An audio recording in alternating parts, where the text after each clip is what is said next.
dito sa Tropea. Let's go! So, sa ang haba ng biyahe natin, biyahe tayo ng, biyahe tayo ng 6 hours. Tren lang, tren. Sa likod tayo sa Tropea.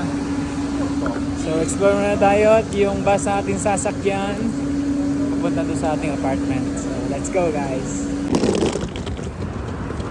Walking! Lakad papunta sa apartment.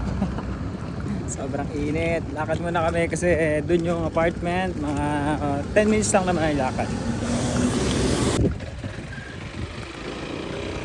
Naamoy ko na yung simoy ng dagat.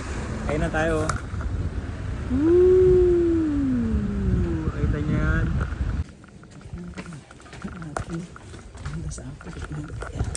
Okay guys, nandito tayo sa ating apartment. So dito tayo sa residence Hervillini.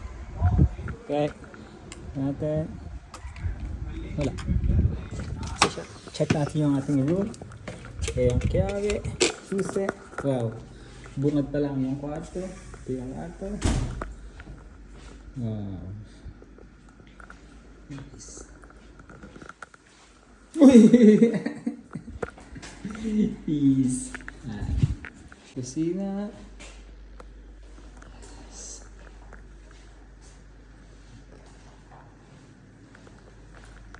Tapos ito yung bintana. Ito lang yung view natin. Yan, puro bahay. Pero guys, malapit lang tayo sa dagat. Siguro mga 3 to 4 minutes lang yung lakad. Ito naman yung niya guys. Ooh, bella. Ito. Yun na sa mga pala. Yun lang yung ating house tour, apartment tour dito sa Tropea. So samahan nyo kami dito sa aming first day. Mag-iikot tayo muna ngayon. Actually wala pang plano kung ano gagawin natin. Siguro kakain muna tayong tanghalian. Let's go! And guys, pasilip muna tayo sa konting view ng dagat dito. Tingnan nyo kung gaano siya kaganda.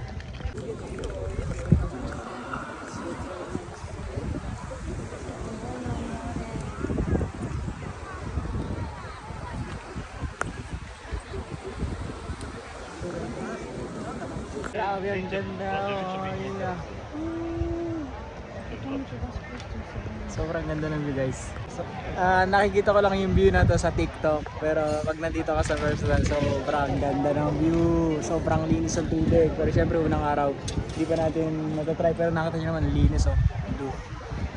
Bukas or mamaya tatry natin. Ngayon, mag-giro muna tayo, mag-iikot. O kakain muna tayo syempre. Ayan, ganda oh. Ganda ng view oh. Ito yung view. Wow, sobrang ganda.